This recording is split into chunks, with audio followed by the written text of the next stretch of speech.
Всем привет! Добро пожаловать на мой канал. Сегодня будет очередной мистический рассказ.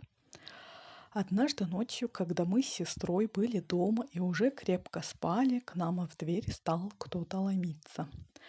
То есть стали сильно дергать ручку двери снаружи и даже царапать дверь. Мы с сестрой, конечно, проснулись от этого шума и сразу побежали к двери и стали смотреть по очереди в глазок двери. В подъезде ярко горел свет, и все было отлично видно.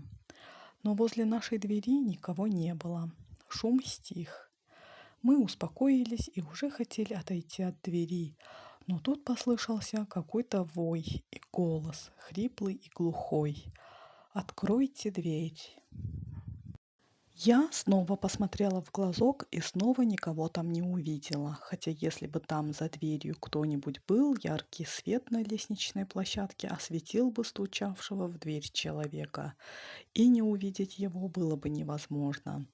Мы с сестрой присели на стулья, которые стояли в коридоре возле двери, и стали прислушиваться, но никаких звуков больше не услышали. И тут неожиданно ручка двери стала медленно поворачиваться, то есть ее поворачивали с той стороны, со стороны подъезда. И в замочной скважине послышался звук ключа, как будто туда вставили ключ и пытаются открыть дверь. Сестра схватила свой телефон, лежавший рядом на столе, и уже хотела вызвать помощь. А я снова стала смотреть в глазок, но за дверью снова никого не было. И как только сестра начала набирать номер на телефоне, все вмиг стихло. И после этого воцарилась абсолютная тишина. Только откуда-то с улицы со двора послышалось мяуканье кошки.